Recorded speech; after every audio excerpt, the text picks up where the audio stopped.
পবিত্ৰ ৰমজান মাহত ৰঙিয়াত এদল যুৱকৰ প্ৰশংসনীয় পদক্ষেপ। দিনটো ৰোজা ৰখাৰ অন্তত বহু মানুহে কৰ্মস্থলীৰ পৰাই আপোন ঘৰলৈ গৈ ইফতাৰৰ সময় নাপায়। তেনে লোকৰ বাবে ৰঙিয়া ৰেল ষ্টেচনৰ সমীপৰ ষ্টেচন জামে মছজিদৰ সন্মুখত যোগান ধৰিছে ইফতাৰৰ সামগ্ৰী। ইছলাম ধৰ্মাৱলম্বী লোকসকলৰ ৰমজান মাহৰ আজি পঞ্চমটো দিন।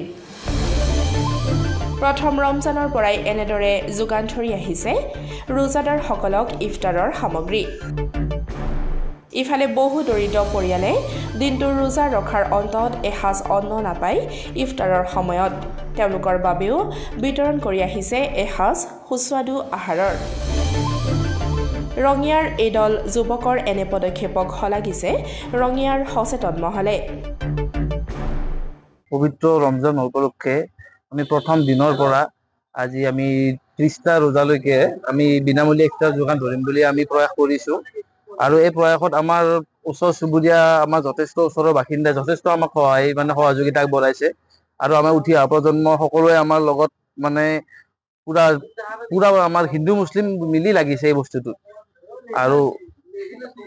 আৰু উপযুক্ত সময়ত আমি ধৰক এই যোনটো হেল্পিং হেণ্ডছ আমাৰ এই গ্ৰুপটোৰ নাম, উপযুক্ত সময়ত আমি সেইটো গ্ৰুপেৰে আৰু ৰাজহুৱা উন্নয়নৰ হকে আমি সকলো কাম কৰিম বুলি ভাবি আমি পৰৱৰ্তী কালত আমি আশা কৰিছোঁ।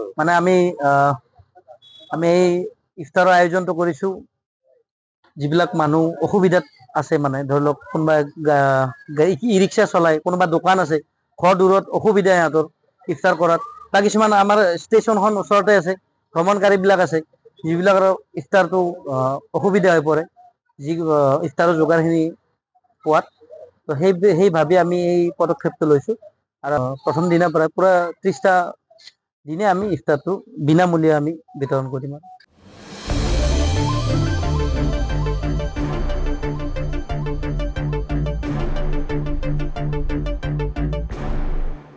ৰঙিয়াৰ পৰা হেমেন কলিতাৰ ৰিপৰ্ট, ডেমক্ৰেটিক আছাম।